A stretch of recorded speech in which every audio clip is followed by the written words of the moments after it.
আসসালামু আলাইকুম। এটিএন বাংলা সংবাদে সবাইকে স্বাগত জানাচ্ছি। ফাতিহা শাফি। শুরুতেই থাকছে বিআরবি কেবল সংবাদ শিরোনাম। রাজনৈতিক দল সহ অংশীজনদের সাথে কাল প্রধান উপদেষ্টার নেতৃত্বে জাতীয় ঐকমত্য কমিশনের বৈঠক। প্রাধান্য পাবে সংস্কার ও নির্বাচন ইস্যু।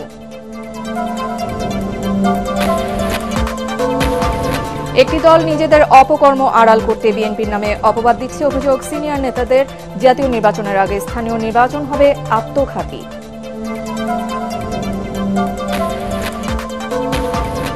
লাগামহীনভাবে বাড়ছে ওষুধের দাম। চরম দুর্ভোগে সাধারণ মানুষ। অযৌক্তিক মূল্যবৃদ্ধি ঠেকাতে পরিবর্তন আসছে নীতিমালায়, জানালো স্বাস্থ্য মন্ত্রণালয়।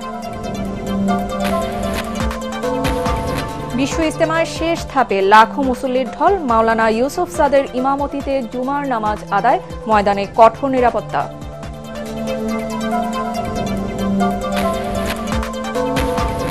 এবং যথাযোগ্য ধর্মীয় মর্যাদায় পালিত হচ্ছে পবিত্র শবে বরাত।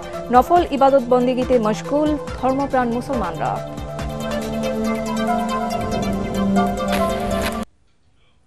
শুনছিলেন বিআরবি কেবল সংবাদ শিরোনাম। সংবাদে এছাড়াও থাকছে ফাগুন হাওয়ায় ভেসে ভালোবাসায় রঙিন হওয়ার দিন আজ। বসন্ত বরণে রাজধানীতে বর্ণিল আয়োজন।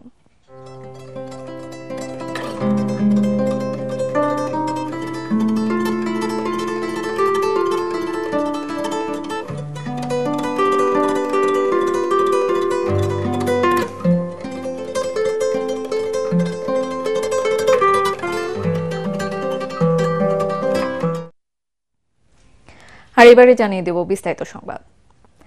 কাল শুরু হচ্ছে জাতীয় ঐকমত্য কমিশনের সাথে রাজনৈতিক দল সহ অংশীজনদের সাথে সংলাপ। এর মাধ্যমে সংস্কার ও নির্বাচন ইস্যুতে ঐকমত্য পৌঁছাতে যায় সরকার। শনিবার বিকেল ৩টায় বৈঠক অনুষ্ঠিত হবে বিএনপির সঙ্গে। শিল্প উপদেষ্টা আদিলুর রহমান জানিয়েছেন, এমন পদক্ষেপ নিতে হবে যেন নতুন বাংলাদেশে ফ্যাসিবাদ আর মাথাচাড়া দিয়ে উঠতে না পারে। অন্যদিকে আগামী নির্বাচনের আগেই আওয়ামী লীগের নিবন্ধন বাতিলের দাবি জানিয়েছেন নাগরিক কমিটির আহ্বায়ক নাসির উদ্দিন পাটোয়ারি। বিস্তারিত জানাচ্ছেন একরামুল হক সাইম। আমাদের সবার সমান অধিকার। দায়িত্ব নেওয়ার পর ডক্টর মোহাম্মদ ইউনূসের নেতৃত্বে অন্তর্বর্তী সরকার কয়েক দফা সংলাপে বসে রাজনৈতিক দলসহ বিভিন্ন অংশীজনদের সাথে। এবার সংস্কার ইস্যুতে জাতীয় ঐকমত্য কমিশনের সঙ্গে অনুষ্ঠিত হতে যাচ্ছে সংলাপ। প্রধান উপদেষ্টা নিজেই এই কমিশনের প্রধান। তার নেতৃত্বে কমিশনের সদস্যরা বিভিন্ন রাজনৈতিক দল ও জুলাই গণ অভ্যুত্থানের শরিকদের সাথে সংলাপে বসবেন। শনিবার বিকেল ৩টা থেকে ৫টা পর্যন্ত ফরেন সার্ভিস একাডেমিতে রাজনৈতিক দলগুলোর সঙ্গে জাতীয় ঐকমত্য কমিশনের প্রথম সভা অনুষ্ঠিত হবে। সংস্কারগুলো কি করতে হবে, কিভাবে করতে হবে সেটা কিন্তু আমরা বলিনি, কারণ সেটা আমাদের এই দায়িত্ব দেয়া হয়নি। এই দায়িত্ব রাজনৈতিক দলগুলোর সাথে ইন্টারিম গভর্নমেন্ট আলোচনা করবেন। এই মর্মে একটা কমিশন তৈরি করা হয়েছে অধ্যাপক ইউনূসের নেতৃত্বে। সেই কমিশন আশা করি আলাপ আলোচনা করে পথ তৈরি করবেন কিভাবে হবে। এরই মধ্যে ৬টি সংস্কার কমিশনের পূর্ণাঙ্গ প্রতিবেদন ওয়েবসাইটে প্রকাশ করা হয়েছে। এখন এসব সংস্কার ইস্যুতে রাজনৈতিক ঐকমত্য কতটা প্রতিষ্ঠিত হবে সেটাই দেখার বিষয়। আমরা প্রতিবার এই কথাটা শুনতে পাই, শুধু আমরা নয়, প্রত্যেকেই। অতীতে এরকম সংস্কারের চেষ্টা হয়েছে, সংশোধনের কথা হয়েছে, ঐকমত্য হয়েছে রাজনৈতিক দলের। ১৯৯০ সালের কথা আপনারা বলেন, কিন্তু বাংলাদেশের রাজনীতির ইতিহাসে কি এই ঘটনা আছে যে ১৪০০ মানুষ প্রাণ দিয়েছেন ২-২.৫ সপ্তাহের মধ্যে?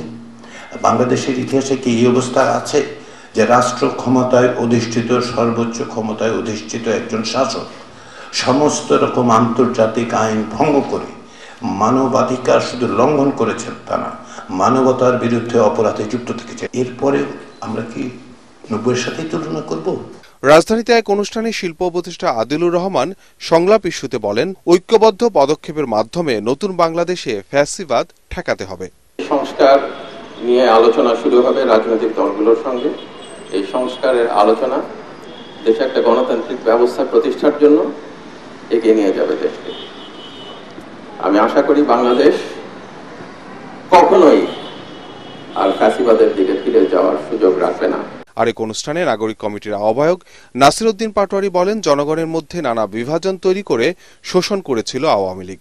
সেজন্য নতুন রাজনৈতিক বন্দোবস্তের গুরুত্ব তুলে ধরেন তিনি। গণতান্ত্রিক প্রক্রিয়ার মধ্যে খুনি কোনো ব্যানার যদি থাকে, তাহলে আমরা মনে করি খুনি হাসিনার বিচার এবং আওয়ামী লীগের ব্যানার, এই দুইটি যদি আগামী নির্বাচনে আমরা সুরাহাভাবে সমাধান না করতে পারি, তাহলে আগামীর বাংলাদেশের যে মানুষগুলা শহীদ হয়ে আত্মত্যাগের মধ্য দিয়ে একটি গণতান্ত্রিক বাংলাদেশ চেয়েছিল, সেই গণতান্ত্রিক বাংলাদেশের ফেরার কোনো আমাদের পথ নেই। বৃহস্পতিবার প্রধান উপদেষ্টার নেতৃত্বে ৬ সংস্কার কমিশনের প্রধানদের নিয়ে জাতীয় ঐকমত্য কমিশন গঠন করে সরকার। ইকরামুল হক সায়েম, এটিএন বাংলা, ঢাকা। নির্বাচন নিয়ে নানামুখী কথা বলে কিছু দল ও সংগঠন সরকারকে বিভ্রান্ত করার চেষ্টা করছে বলে অভিযোগ করেছেন বিএনপির স্থায়ী কমিটির সদস্য মির্জা আব্বাস। নতুন নতুন দাবি তুলে তারা নির্বাচনকে বাধাগ্রস্ত করার চেষ্টা করছে বলেও দাবি করেন তিনি। আরেক নেতা রুহুল কবির রিজভী বলেন, জাতীয় নির্বাচন প্রসঙ্গে অন্তর্বর্তী সরকারকে সঠিক সিদ্ধান্ত নিতে হবে। জাতীয় নির্বাচনের আগে স্থানীয় নির্বাচন হবে আত্মঘাতী সিদ্ধান্ত। বিস্তারিত থাকছে কামরুজ্জামান রাজীবের রিপোর্টে। নয়াপল্টন কেন্দ্রীয় কার্যালয়ে ঢাকা মহানগর দক্ষিণ বিএনপির প্রাথমিক সদস্যপদ নবায়ন কার্যক্রমের উদ্বোধন করেন দলের স্থায়ী কমিটির সদস্য মির্জা আব্বাস। নেতাকর্মীদের সতর্ক থাকার তাগিদ দিয়ে তিনি বলেন, ভাবমূর্তি নষ্ট করে এমন কাউকে দলে রাখা যাবে না। এ সময় তিনি অভিযোগ করেন, একটি দল নিজেদের অপকর্ম আড়াল করতে বিএনপির নামে নানা অপবাদ দিচ্ছে। তারা নানা কায়দায় নির্বাচনকে ব্যাহতের চেষ্টা করছে। রমজানকে সামনে রেখে আওয়ামী ব্যবসায়ী সিন্ডিকেট তৎপর হয়েছে অভিযোগ করে তাদের কেন ধরা হচ্ছে না সে প্রশ্ন রাখেন তিনি। যাদের উস্কানিতে আজকে দেশের দ্রব্যমূল্য বেড়ে যাচ্ছে, যাদের উস্কানিতে আমার হাজার হাজার মা বোনের বুক খালি হয়েছে, ওই উস্কানি তাদের ধরছে না, কারণ ওদের সবার সঙ্গে হাত মিলিয়ে ফেলেছেন বিশেষ একটি রাজনৈতিক দল, যারা বারবার আমাদের দোষারোপ করে। নির্বাচন নিয়ে কোনো টাল ভাঙা করবেন না। এই সরকারকে বিভ্রান্ত করার জন্য বিভিন্ন রাজনৈতিক দল বিভিন্ন ভাবে নির্বাচন নিয়ে বিভিন্ন কথা বলছেন, এই সরকারকে অস্বস্তির অবস্থা ফেলে দিচ্ছেন। আমরা এই সরকারকে বলতে চাই, আপনারা ডিসেম্বরের ঘোষণা দিয়েছেন, ডিসেম্বর নির্বাচন দিন। অন্যদিকে নয়াপল্টনে দোয়া মাহফিলে অংশ নিয়ে বিএনপির সিনিয়র যুগ্ম মহাসচিব রুহুল কবির রিজভী বলেন, ক্ষুদ্র রাজনৈতিক স্বার্থে গণ অভ্যুত্থানের সুফল যাতে বৃথা না যায়, সে অর্জনকে সফল করতে অন্তর্বর্তী সরকারকে যত দ্রুত সম্ভব মানুষের ভোটাধিকার ফিরিয়ে দিতে হবে। নির্ভয়ে ভোটাররা ভোট কেন্দ্রে যেয়ে তাদের পছন্দসই লোককে তারা ভোট দেবে। এটা তো 17 বছর পায়নি। এটা তো অন্তর্বর্তীকালীন সরকারের একটা বড় ধরনের কাজ। এই কাজটা তো তারা দেখাতে হবে। এটা তো বিরাজনীতিকরণ। এই বিতর্কটা নিয়ে এসে স্থানীয় সরকার আগে না পার্লামেন্ট আগে, কোনটা চালিকা শক্তি? চালিকা শক্তি তো হচ্ছে মাথা ঠিক থাকলে হাত পা সব ঠিক থাকে। আগে জাতীয় নির্বাচন না দিলে ফ্যাসিবাদী শক্তি মাথাচাড়া দেওয়ার সুযোগ পাবে, গণতন্ত্র হোঁচট খাবে বলে আশঙ্কা প্রকাশ করেন রিজভী। কামরুজ্জামান রাজীব, এটিএন বাংলা, ঢাকা। আওয়ামী লীগের রাজনীতি নিষিদ্ধের বিষয়ে কোনো আপোষ করবে না গণ অধিকার পরিষদ। প্রয়োজনে নিরবিচ্ছিন্ন অবস্থান কর্মসূচি দেওয়ার ঘোষণা দিয়েছে দলটির সভাপতি নুরুল হক নূর। বিকেলে রাজধানীর বিজয়নগরে দলের কেন্দ্রীয় কার্যালয়ের সামনে আয়োজিত গণহত্যার বিচার ও গণহত্যাকারীদের রাজনীতি নিষিদ্ধে বিক্ষোভ ও গণমিছিলে তিনি একথা বলেন। এ সময় তিনি আরও বলেন, বর্তমান অন্তর্বর্তীকালীন সরকার জনগণের আকাঙ্ক্ষা পূরণে ব্যর্থ হয়েছে, তাই গণ অভ্যুত্থানের অংশীজনদের নিয়ে নতুন উপদেষ্টা পরিষদ গঠনের দাবি জানান নূর। প্রয়োজনে আমরা টানা অবস্থান কর্মসূচি ঢাকায় পালন করব, কিন্তু আমাদের পরিষ্কার কথা, আওয়ামী লীগ নিষিদ্ধের প্রশ্নে গণ অধিকার পরিষদ আপোষ করবে না। একটা সিন্ডিকেটের সরকার গঠিত হয়ে জন আকাঙ্ক্ষা পূরণে তারা ব্যর্থতার পরিচয় দিচ্ছে। কার্যকর রাষ্ট্র সংস্কারের জন্য গণ অভ্যুত্থানের প্রকৃত অংশীদারদেরকে নিয়ে উপদেষ্টা পরিষদ পুনর্গঠন করা প্রয়োজন।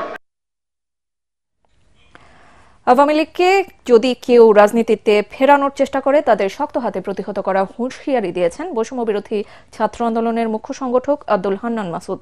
ঢাকা বিশ্ববিদ্যালয়ের রাজু ভাস্কর্যের সামনে জুলাই আন্দোলনে নিহত হাসানের নামাজের জানাজা শেষে তিনি এ হুঁশিয়ারি দেন। এ সময় তার পরিবারের সদস্যরা উপস্থিত ছিলেন।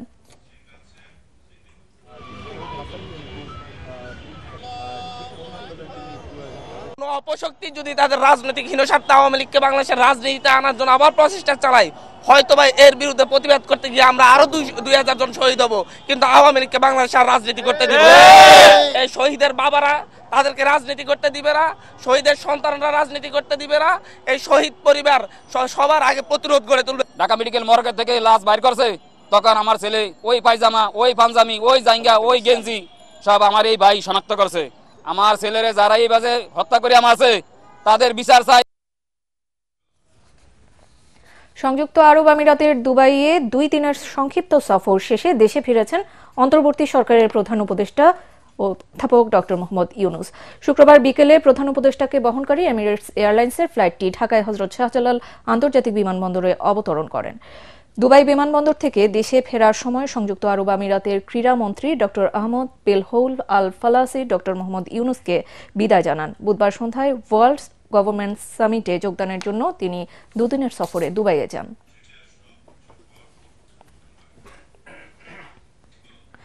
নিত্যপণ্যের মতোই লাগামহীন ওষুধের দাম। গত 4 মাসে কোনো ওষুধের দাম প্রায় দ্বিগুণ বাড়িয়েছে কোম্পানিগুলো।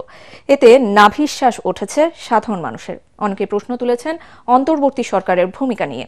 স্বাস্থ্য মন্ত্রণালয় বলছে ওষুধের অযৌক্তিক দাম বৃদ্ধি ঠেকাতে নীতিমালা পরিবর্তন করা হচ্ছে, বাড়ানো হচ্ছে অতি প্রয়োজনীয় ওষুধের সংখ্যা। রিপোর্টে জানাচ্ছেন মাহবুব কবির চপল।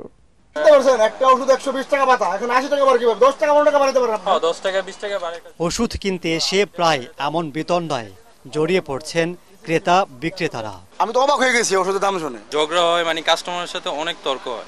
উনি 200 টাকা দিয়ে কিনছে, এখন এটা 250 টাকা দিয়ে কিনা লাগতেছে 2 দিন বা 1 দিন পরে হুট করে। গত 5 মাসে বেড়েছে অনেক ওষুধের দাম। বাজারে দেখা যায় টোরাক্স ওষুধের এক পাতার দাম 120 টাকা থেকে বাড়িয়ে 200 টাকা করা হয়েছে।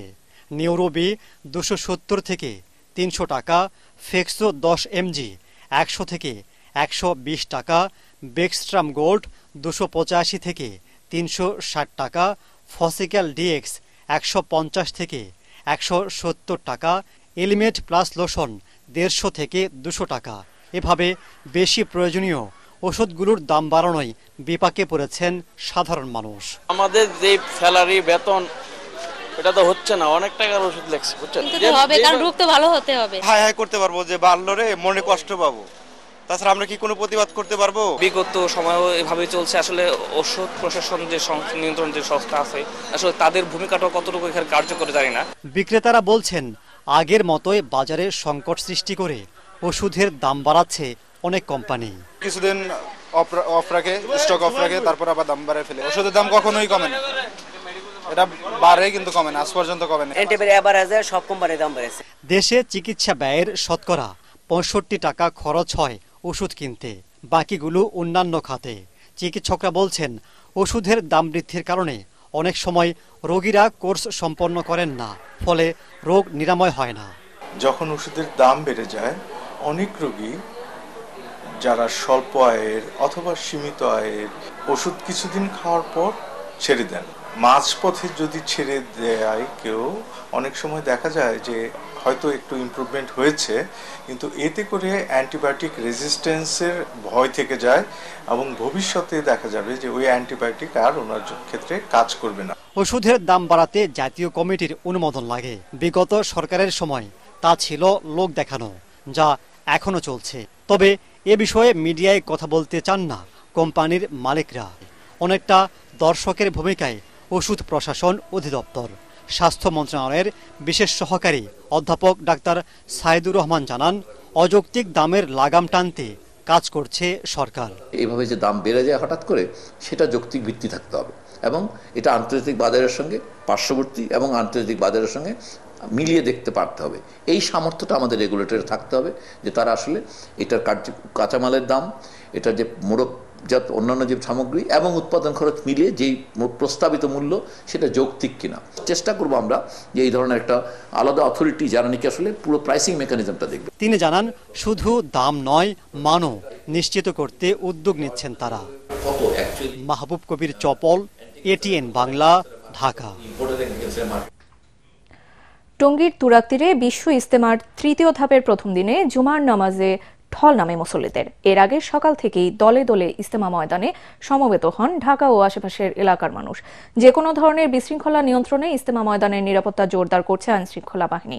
Gazipur metropolitan police commissioner doctor Nazmul Karim Khan জানান, ইজতেমা চলাকালীন সময়ে বরাবরের মতো সকল প্রকার যানবাহন চলাচল চালু থাকবে। তরিক ইসলামের রিপোর্ট। নানা জল্পনা কল্পনার পর টঙ্গীর তুরাগতীরে অনুষ্ঠিত হচ্ছে বিশ্ব ইজতেমার 3য় পর্ব। সকালে আমবায়নের মধ্য দিয়ে শুরু হয় ইজতেমার মূল আনুষ্ঠানিকতা। ইজতেমার প্রথম দিনে শুক্রবার ও শবে বরাত হওয়ায় টঙ্গী ময়দানে ঢল নামে ধর্মপ্রাণ মুসল্লিদের। দুপুরে জুমার নামাজের ইমামতি করেন দিল্লির মুরব্বী মাওলানা সাদের ছেলে মাওলানা ইসুফ বিন সাদ। শান্তিপূর্ণভাবে ইজতেমার মাঠে নামাজ আদায় করতে পেরে খুশি মুসল্লিরা। সহবেরাদের মধ্যে জুমার নামাজ পড়ছে, এই জন্য আমরা সিরাজগঞ্জ থেকে টঙ্গী বসতে আমরা আসছি। আমাদের আল্লাহ যেন হেদায়েত করে। অসুস্থ শরীরে যাইছে এখানে বোঝা নাই, এতক্ষণ মাসের নামাজটা পড়া, এই তো এই জিনিসটাই আশা। সকল ভেদাভেদ ভুলে একসাথে ইজতেমার আয়োজন করার আহ্বান মুসল্লিদের। এর মধ্যে রাজনীতি ঢুকে গেছে, আমরা মনে করি, আমরা দোয়া করি যে তারা আবার আমাদের আগেকার মতোই ফিরে আসুক, আমরা একসাথে ইজতেমা করব। ইজতেমার মাধ্যমে মানুষ দিনের শিক্ষা প্রতিষ্ঠিত হবে। এদিকে ইজতেমা ঘিরে কয়েক স্তরের নিরাপত্তা ব্যবস্থা নেওয়া হয়েছে বলে জানান গাজীপুর মেট্রোপলিটন পুলিশ কমিশনার। আজকে জুম্মার দিন, পাশাপাশি আজকে রাতে শবে বরাত, তাই এটি একটি গুরুত্ব বহন করে। আর এই গুরুত্ব বহন করার জন্য ধর্মপ্রাণ মুসলমানরা এখানে প্রচুর সমবেত হবে। এই সমবেত হলে তাদের নিরাপত্তার দায়িত্ব আমাদের সকলের। আমরা পুলিশ সহ অন্যান্য বাহিনীর সদস্যরা সার্বক্ষণিক সতর্ক আছি এখানে আমরা তাদের নিরাপত্তা দেওয়ার জন্য। আগামী রোববার আখেরি মোনাজাতের মধ্য দিয়ে শেষ হবে এবারের বিশ্ব ইজতেমা। তরিক ইসলাম, এটিএন বাংলা, ঢাকা। ধর্মীয় ভাবগাম্ভীর্যের মধ্য দিয়ে পবিত্র শবে বরাত পালন করছেন দেশের ধর্মপ্রাণ মুসল্লিরা। হিজরি বছরের শাবান মাসের 14 তারিখ দিবাগত এই রাত্রি মুসলমানরা শবে বরাত হিসেবে পালন করে থাকেন। মাগরিবের নামাজ থেকেই মহান আল্লাহর রহমত ও ক্ষমা পাবার আশায় জাতীয় মসজিদ বায়তুল মোকাররম সহ দেশের সব মসজিদেই হাজির হয়েছেন মুসল্লিরা। নফল নামাজ আদায়, কোরআন তিলাওয়াত, জিকির সহ নানা ইবাদতে মশগুল তারা। এ সময় জীবনের সকল পাপ ও অন্যায়ের জন্য ক্ষমা প্রার্থনা এবং ভবিষ্যৎ জীবনের কল্যাণ কামনা করে রাতের শেষ প্রহরে মোনাজাতের মাধ্যমে মহান আল্লাহর অনুগ্রহ কামনা করবেন ধর্মপ্রাণ মুসলমানরা। অনেকে রাখবেন নফল রোজা। এছাড়া কবরস্থানে গিয়ে স্বজনদের রুহের মাগফিরাত কামনা করে মোনাজাত করবেন অনেকেই। মূলত প্রতি বছর পবিত্র এই রাতে রব্বুল আলামিনের সন্তুষ্টি ও ক্ষমা পেতে বিভিন্ন আমলের মধ্য দিয়ে অতিবাহিত করেন সর্বস্তরের মুসলমানরা। বসন্ত আর ভালোবাসার দিনে হাজারো মানুষের ভিড়ে অন্যরকম রূপ নিয়েছে অমর 21-এর গ্রন্থমেলা। বইয়ের টানে পাঠক দর্শনার্থীদের উপস্থিতি স্বস্তির হলেও ভালো মানের নতুন বই না আসায় বিক্রি নিয়েও অস্বস্তি আছে কারো কারো মধ্যে। এরপরেও বইপ্রেমীরা মনে করেন ছোট বড় সবাই প্রাণের মেলায় যেভাবে ছুটে আসেন সেই ভালো লাগাই এগিয়ে নেবে নতুন প্রজন্মকে। রিপোর্ট করছেন আদিন সজীব। ভালোবাসার রং লেগেছে বইমেলায়। নানান সাজে নতুন বেশে সবাই ছুটে আসেন বাঙালির এই প্রাণের আয়োজনে। বাচ্চারা গ্যাজেটের কারণে বই একদমই ধরে না, তো এখানে আসলে বইয়ের প্রতি ওদের আকর্ষণ হয় যে না, বই পড়ার জন্য বাচ্চারা অনেক আনন্দ পায়। বই দেখার জন্য, বই পড়া নেওয়ার জন্য বাসায় বইয়ের প্রতি আকর্ষণটা থাকে, খুব ভালো। আমার মেয়ের প্রতিদিন রাতে ঘুমানোর আগে গল্প শোনাইতে হয়, এজন্য মূলত ওর জন্য আজকে গল্প বই না। বড়দের পছন্দ বরাবরই দেশ বিদেশের ইতিহাস, রাজনীতি, উপন্যাস। ছোটদের সায়েন্স ফিকশন, গল্প ছড়া বা রম্য। বই আসলে দেশের প্রতি ভালোবাসাটা বাড়াবে। মোবাইল ছাড়া একটা মানুষের একটা দিন কেমন হতে পারে সেটা এখানে আছে। এখানে আইসা পড়তেছে বাট কিনতেছে না, এখানে দেখে ভালো লাগতেছে। গল্পগুলি বলেন বা উপন্যাস বলেন, কবিতা বলেন, সেগুলি আরো ডাইনামিক করার চেষ্টা। সবাই যে বই কেনেন এমনটা নয়, তবে বইয়ের মেলায় এই ভিড় পাতা উল্টিয়ে দেখা ভালোবাসারই বহিঃপ্রকাশ। বই কিনে পড়বার একটা আনন্দ, আর আমি মোবাইলে দেখব, ল্যাপটপে পড়ব, এটি আরেক আনন্দ। যুগের পর যুগ যতই আসলে আপডেটেড হোক না কেন, আমাদের বইয়ের প্রতি ভালোবাসা সবসময় থেকে যাবে। পুরো এক মাস ব্যাপী মানুষের যে আমি বলবো যে অনেকটা ঈদের মতো আনন্দ। বছরের পর বছর বইয়ের এই আয়োজন ইতিহাস ঐতিহ্যকে যেভাবে বাঁচিয়ে রেখেছে, তেমনি বাঙালির মন ও মননে জাগিয়েছে দেশপ্রেম। উৎসবটা সবারই পছন্দ, তাই নিজেদেরকে রঙিন করে সাজিয়ে নেন, সেই সঙ্গে ছুটে আসেন এই বইয়ের মেলায়। বই কেনেন, দেখেন, বোঝাপড়ার চেষ্টা করেন, কারণ এই বই তাদেরকে এগিয়ে নেবে সামনের দিকে। সেই সঙ্গে ভালোবাসার যে মানুষগুলো তাদেরকে আরও বেশি ভালোবাসবেন এবং উপহার হিসেবেও বইটা দিবেন, এই প্রত্যাশাই করছেন তারা। আদিন সচিব, এটিএন বাংলা, অমর 21 বইমেলা, ঢাকা। ফুল ফুটুক আর নাই ফুটুক, আজ বসন্ত। প্রকৃতিতে লেগেছে ফাগুনের হাওয়া। ঋতুরাজ বসন্তের আগমন ঘটল বাংলা বর্ষপঞ্জিতে। বাতাসে বসন্তের উন্মাদনা। বসন্ত মানেই যেন পুরনো পেছনে ফেলে নতুনের আগমনী ধ্বনি। তাকে বরণ করতে প্রকৃতিও সেজে ওঠে অপরূপ সাজে। মানব মনেও লাগে তার ছোঁয়া। নানা আয়োজনে এই বসন্তকেই আজ ঢাকা বিশ্ববিদ্যালয়ের চারুকলায় বরণ করে নেওয়া হলো। একই দিনে ভালোবাসা দিবস হওয়ায় উৎসবের মাত্রা বেড়েছে আরো। এমদাদুল হকের ক্যামেরায় SM আশরাফের রিপোর্ট। আকাশে বহিছে প্রেম, নয়নে লাগিল নেশা, কারাজে ডাকিল পিছে, বসন্ত এসে গেছে। বসন্তের আগমনের এই সুর কানে না পৌঁছালেও গাছে গাছে কচি সবুজ পাতার ঝলকানি, ফুলের সৌরভ জানান দিয়ে যায় বসন্ত এসে গেছে। তবু ভুবনের ধুলি মাখা চরণে মাথা নত করে রব। যে শহরে ইট, বালু আর কংক্রিটের ভিড়ে গাছ খুঁজে পাওয়া যায় না, সেখানে কোথা থেকে আসে এত বাতাস? যেখানে বড় বড় বাগান দেখা যায় না, সেখানে কোথা থেকে এলো এত রং, এত ফুল?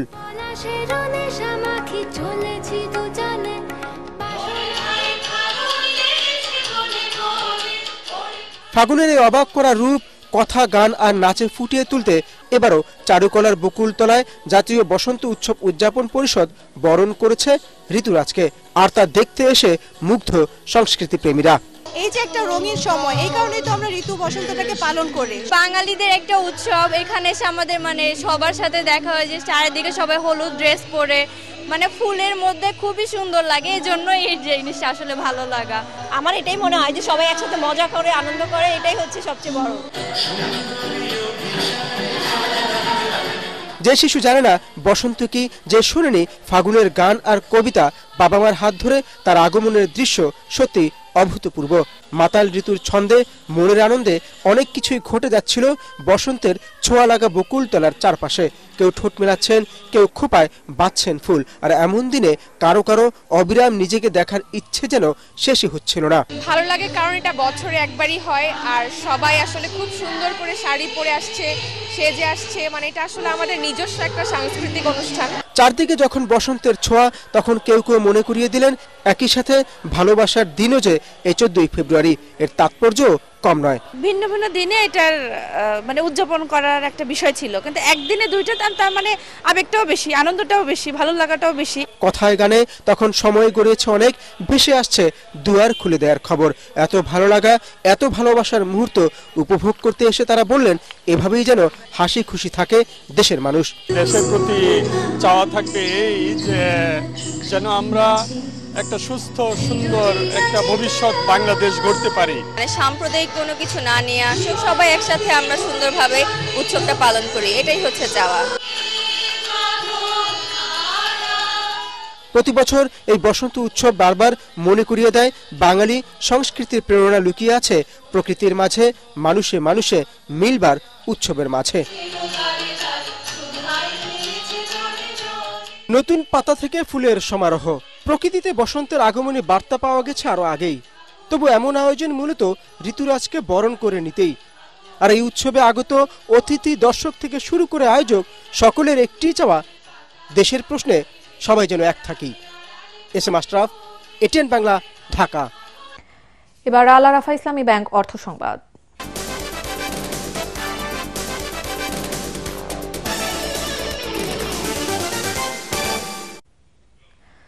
কেজিতে 100 টাকা বেড়েছে খাসির মাংসের দাম।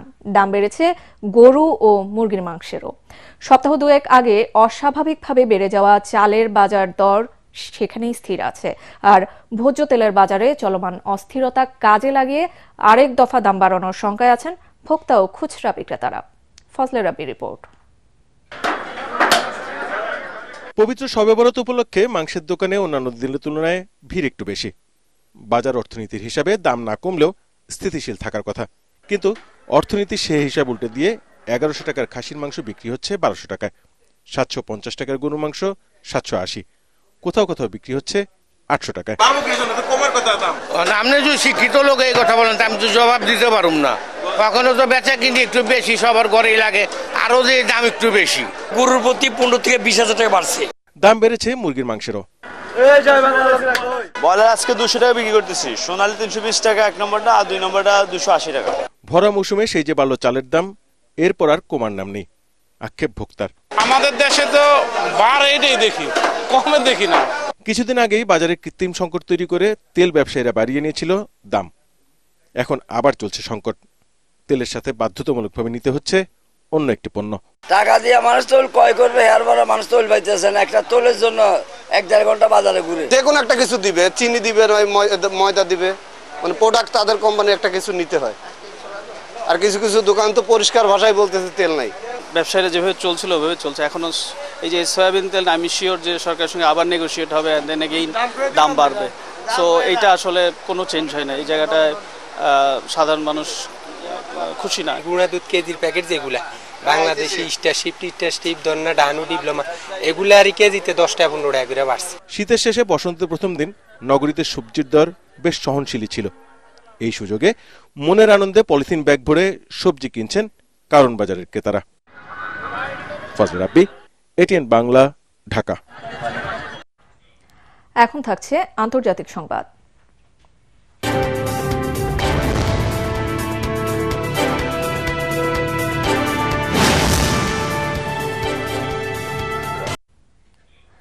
নয়াদিল্লিকে F-35 যুদ্ধ বিমান দেওয়ার ঘোষণা দিয়েছে ওয়াশিংটন। যুক্তরাষ্ট্রের স্থানীয় সময় বৃহস্পতিবার ওয়াশিংটনে সফররত ভারতের প্রধানমন্ত্রী নরেন্দ্র মোদীর সাথে সাক্ষাতের পর যৌথ সংবাদ সম্মেলনে এ ঘোষণা দেন মার্কিন প্রেসিডেন্ট ডোনাল্ড ট্রাম্প। যুক্তরাষ্ট্রের কাছ থেকে আরও তেল ও গ্যাস আমদানি করবে ভারত, এ সংক্রান্ত একটি চুক্তির ঘোষণাও দেন ট্রাম্প। এই চুক্তির লক্ষ্য যুক্তরাষ্ট্র ভারতের মধ্যকার বাণিজ্য ঘাটতি কমানো বলে জানান তিনি। বৃহস্পতিবার যুক্তরাষ্ট্রের রাজধানী ওয়াশিংটন ডিসিতে ভারতের প্রধানমন্ত্রী মোদীকে স্বাগত জানানোর সময় ট্রাম্প বলেন, দুই দেশের মধ্যে একটি চমৎকার সম্পর্ক বজায় রয়েছে। ট্রাম্প আরও জানান, ভারতের কাছে সামরিক হার্ডওয়্যার বিক্রি করে কয়েক মিলিয়ন ডলার বাড়িয়ে দেবে যুক্তরাষ্ট্র।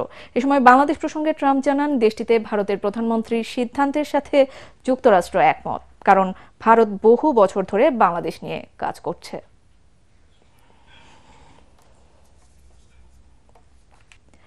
রাজধানীর শফিউদ্দিন শিল্পালয়ে অনুষ্ঠিত হয়ে গেল শিল্পী দুলাল চন্দ্র দাস আবিরের কাগজের গল্প শৈশব থেকে শিল্পীর বন্ধন শীর্ষক একক চিত্রকলা প্রদর্শনী।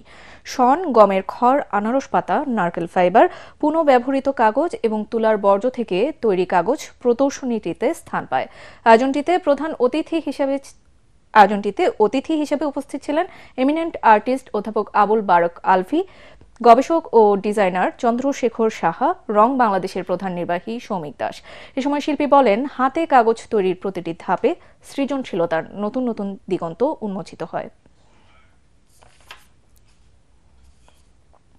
এবারে থাকছে পার্টেক্স খেলার খবর।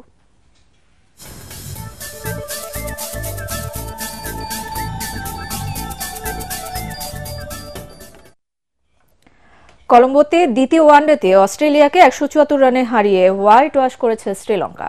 প্রেমাদাসা স্টেডিয়ামে আগে ব্যাট করতে নেমে 15 রানে প্রথম উইকেট হারায় স্বাগতিকরা। দ্বিতীয় উইকেটে নিশান মাদুস্কা আর কুশল মেন্ডিস যোগ করেন 98 রান। 51 রানে আউট হন মাদুস্কা আর মেন্ডিসের ব্যাটে আসে 101 রান। এরপর চারিত আসালঙ্কার 78 রানের ইনিংসে 4 উইকেটে 281 রান তোলে লঙ্কানরা। জবাবে 29 রানের শেষ 7 উইকেট হারিয়ে মাত্র 107 রানে গুটিয়ে যায় অস্ট্রেলিয়ার ইনিংস। স্বাগতিকদের হয়ে 4 উইকেট নেন দানিত ওয়ালালাগে, ম্যাচ সেরা হন সেঞ্চুরিয়ান কুশল মেন্ডিস। সংবাদ শেষ করছি, তার আগে বিআরবি কেবল সংবাদ শিরোনামগুলো আরো একবার। রাজনৈতিক দল সহ অংশীজনদের সাথে কাল প্রধান উপদেষ্টার নেতৃত্বে জাতীয় ঐক্যমত্য কমিশনের বৈঠক, প্রাধান্য পাবে সংস্কার ও নির্বাচন ইস্যু।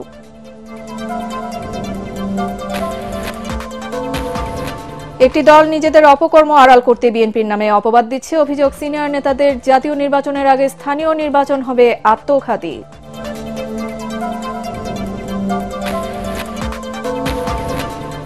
লাগামহীনভাবে বাড়ছে ওষুধের দাম, চরম দুর্ভোগে সাধারণ মানুষ। অযৌক্তিক মূল্য বৃদ্ধি ঠেকাতে পরিবর্তন আসছে নীতিমালায়, জানালো স্বাস্থ্য মন্ত্রণালয়। বিশ্ব ইজতেমায় শেষ ধাপে লাখো মুসল্লির ঢল। মাওলানা ইউসুফ সাদের ইমামতিতে জুমার নামাজ আদায়, ময়দানে কঠোর নিরাপত্তা।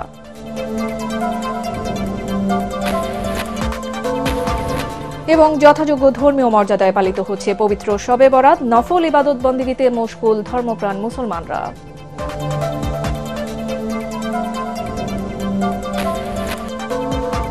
আর এই ছিল এখনকার মতো, রইল পরবর্তী সংবাদ দেখার আমন্ত্রণ।